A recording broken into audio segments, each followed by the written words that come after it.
नमस्ते दोस्तों, आइए सुनते हैं एक कहानी।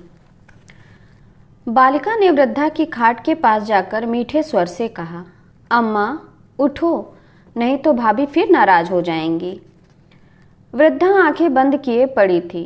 आंखें खोलकर बालिका की ओर ताककर उसने कहा, अभी उठती हूँ बेटी, अब मेरा दर्द और बुखार कुछ कम हुआ है।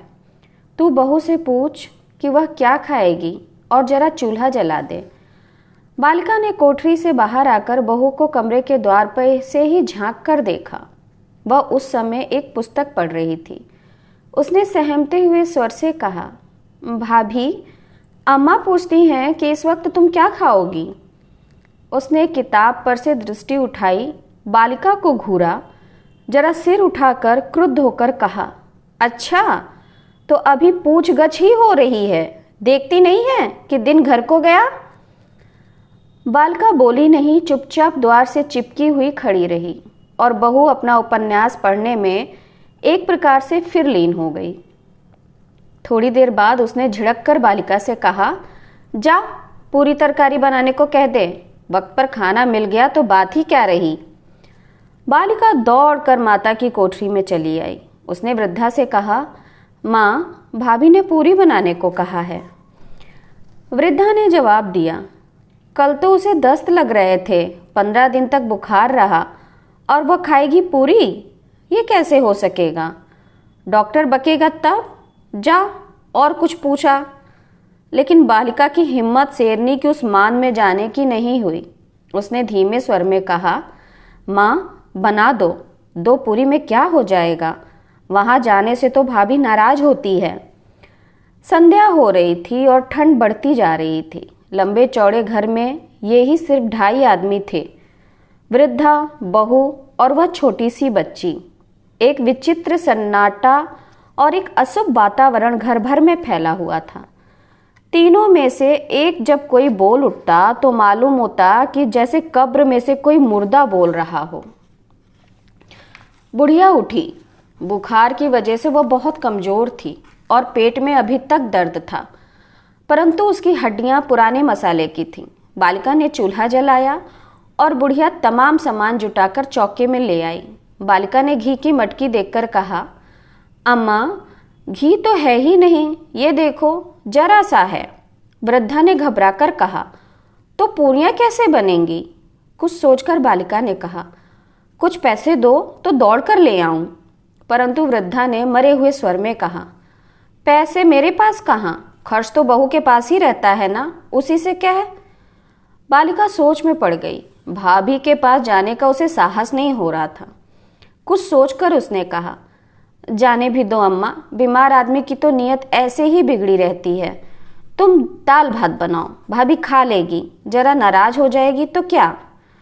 वृद्धा ने दाल भात चढ़ा दिया, कुछ तरकारी भी बनाई और चटनी तैयार की।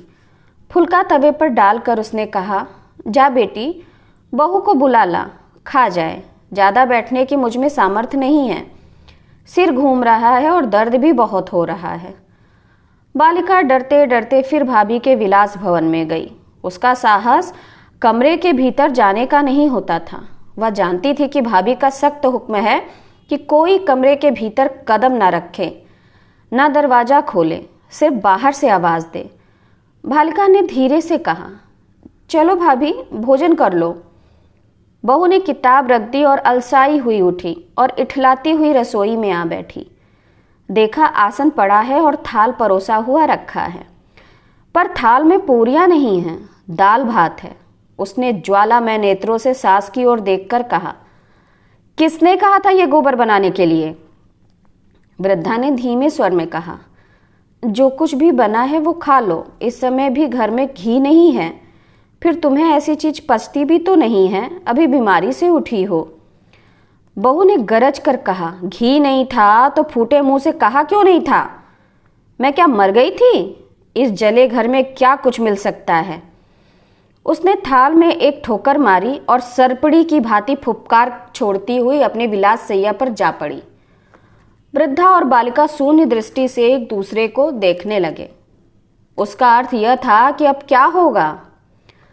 सुबह 10 बजे से 5 बजे तक अफसरों की घुड़कियां और जूतियां खाकर बेमुल्क नवाब घर में घुसे। आते ही बेगम साहिबा की तलाश में इधर उधर आंखें घुमाने लगे। वह उस वक्त कोप भवन में थी। बुढ़िया अपनी चारपाई पर पड़ी धड़कते हुए कलेजे से यह प्रतीक्षा कर रही थी कि बेटा तबीयत का हाल पूछेगा और तकलीफ देकर कुछ सहानुभूति दिखाएगा। इससे इतना लाभ तो जरूर होगा कि बहू की शिकायत का ज़्यादा असर ना होगा। लेकिन पुत्र महाशय ने छाता खूंटी पर टांगते हुए पूछा, वह कहाँ है? बुढ़िया ठंडी पड़ गई। उसने मंद स्वर में कहा, अपने कमरे में होगी। यह सुनकर बाबू साहब ने घबराकर कहा, क्यों, तबीयत तो उसकी अच्छी है। वह माता के उत्तर को सुनने के लिए खड़े ना रहे, झपटते हुए अपनी पत्नी के शयनगार में घुस गए, जो मुंह छिपाए रजाई में लिपटी पड़ी थी। आपने जाते ही नब्ज देखी, बाल संवारे और तबीयत का हाल पूछा, लेकिन मल्लिका ने जवाब नहीं दिया। वह सिर्फ करवट बदलकर लेट गई। अब नवाब बेमुल्क की समझ में आया कि यह रोग नहीं है, मान है। भौं में बल डालकर बोले, हुआ क्या है? महारानी ने मुंह फुलाकर कहा, चलो हटो, मेरा सर ना खाओ, मुझे पड़े रहने दो, मुझ पर जाने दो। एक सांस में इतनी बातें सुनकर नवाब बेमुल्क के माथे पर पसीना आ गया।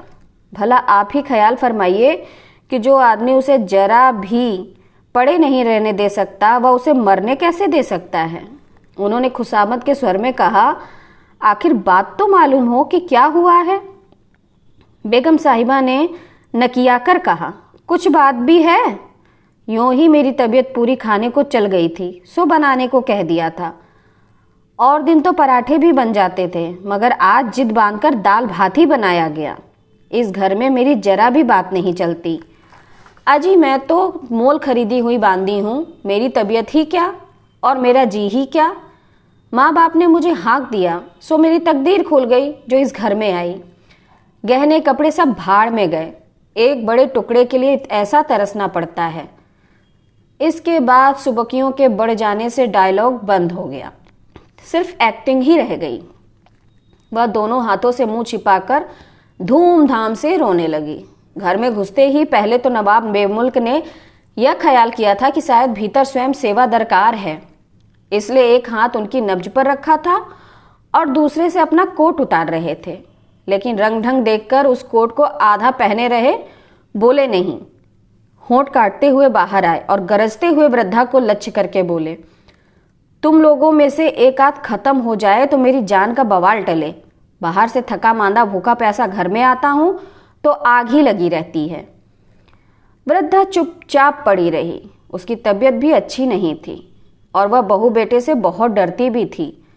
परंतु बालिका ने आंखें डबडबाकर कहा, भैया घर में घी नहीं था। भीतर से गरजती हुई मलकाई निकली और बालिका को घुड़क कर कहा, घर में कुछ है थोड़े ही, घी नहीं था तो मुझसे क्यों नहीं कहा? यह सब बहानेबाजी है, असलियत मैं जानती हूँ। वृद्धा अब भी चुप थी। पुत्र से माँ की यह चुप्पी सही नहीं गई। उसने कड़क कर कहा, मैं जो बक रहा हूँ वो भी सुना। मैं कहता हूँ कि यह रोज की हाय है मुझे बर्दाश्त नहीं होती। आखिर बुढ़िया की जबान खुली। उसकी आंखों से आंसू बहने लगे। उसने कांपते स्वर में कहा, बेटे तुम जवान हो गए, घर बार के हो गए। यह बुढ़िया मैया और कुछ दिनों की मेहमान है। तुम्हें मुनासिब है कि उसे मनमाने सांस लेने दो। तुमने रुपया पैसा और खर्च पानी की जिम्मेदारी तो अपनी बहू के सुपुर्द कर रखी है। मैं भला कर भी क्या सकती हूँ? गृहस्थी में ऐसा ही होता है। आखिर बहू अपनी ही तो है, कोई मेहमान तो नहीं है। सुयोग्य पुत्र ने तिनक कर कहा, तुम्हारे हाथ खर्चा देकर क्या बट्टा धार करूं? रुपया क्या तुम्हारे हाथ में ठहरता है? रुपए को रुपए थोड़े ही समझती हो। वृद्धा ने उसी धीमे स्वर में कहा, अच्छी बात है, अब तुम्हें सुघड़ बहू मिल गई है, परंतु यह घर इसी बुढ़िया के धूल भरे हाथों से बना है। तुम्हारे पिता सिर्फ 60 रुपए लाते थे, तब भी घर में कुछ ना था। मकान भी घर का था। पड़ोस के 10-5 गरीब मोहताज भी पल जाते थे। तुम 125 रुपये कमाते हो, उन्हें मेरे अभी सिर्फ 3 साल पूरे हुए हैं। तुमने मकान भी बेच दिया और तनख्वाह भी तुम्हारा पूरा नहीं पड़ता। एक एक करके तमाम जेवर और बर्तन तक बेचने की नीयत आ रही है। अच्छा है तुम मालिक हो, जो जी चाहे करो। उसका गला भर आया और उसे अपने मृत पति की याद आ गई। हृदय में यह भावना पैदा हुई कि आज उसके इस असहाय जीवन में उसके मरने जीने की पूछने वाला भी कोई नहीं है। बाबू साहब कुछ बोले नहीं, वो पूड़ियाँ लाने बाजार चले गए। कुछ देर बाद बहू पति के साथ एक ही थाल में पूड़ियाँ खा हंस हंस कर बोल रही थी। पतिदेव गर्व से प्रसन्न थे और हंसी में योग दे रहे थे। आधी रात होने के बाद बालिका ने आवाज़ दी। भैया और भाभी दोनों ही चौंक उठे। पुत्र ने पूछा, कौन? बालिका ने कहा, मैं हूँ भैया, अम्मा की तबीयत अच्छी नहीं है, उन्हें दस्त और उल्टियाँ हो रही हैं। बाबू साहब उठने लगे, किंतु बहू ने बाधा दी और कहा, अब रात में उठकर तुम क्या कर लोगे? उन्हें रात में ऐसा ही हो जाता है, सुबह देखा जाएगा। अनाप शनाप खा लेती हैं, पछता है नहीं। एक बार बालिका ने फिर कहा, अम्मा बहुत छिटपटा रही है। बाबू साहब ने बाहर आकर माता की दशा देखी और झुककर हालात पूछे। बुढ़िया ने आंख खोलकर देखा कि पुत्र खड़ा हुआ है। उसने मंद स्वर में कहा, लड़की बड़ी खराब है। नहीं मानी, तुम्हें जगा लाई। जाओ सो जाओ। मुझे तो ऐसा हो ही जाता है। जाओ सोए रहो, सवेरे दफ्तर जाना होगा। सोया हुआ पुत्र भाव जागृत हुआ और वह माता की चरपाई के एक कोने पर बैठ गए। उन्होंने पूछा, तबीयत कैसी है? तकलीफ तो ज़्यादा नहीं? वृद्धा ने कहा, मुझे तो ऐसा हो ही जाता है, जरा खाने पीने में गड़बड़ी हुई कि पेट में विकार आ गया। पुत्र ने डॉक्टर को बुलाने की इच्छा प्रकट की, लेकिन वृद्धा ने उन्हें कसम देकर कहा, डॉक्टर की कोई ज़रूरत नहीं, 2 रुपया मुफ्त में ले जाएगा। मुझे कुछ भी तो नहीं हुआ है। फिर उन्होंने आज्ञा के स्वर में कहा, तू जाकर सो जा। और वह जाकर सो गए। प्रातःकाल जब वह उठकर बाहर आए तो देखा माता का निर्जीव शरीर पड़ा है और बालिका उसकी छाती पर सो गई है। इन दोनों स्त्री पुरुषों को हम जानते हैं, पूरे चटोरे। पहले पत्ते चाटते थे, अब घर को चाट रहे हैं। आशा है वे शीघ्र ही परस्पर एक दूसरे को चाट जाएंगे। तो कहानी यहीं ख़त्म होती है। आप लोगों से एक विनम्र अनुरोध कि मेरे चैनल को लाइक करिए, शेयर करिए और सब्सक्राइब करिए।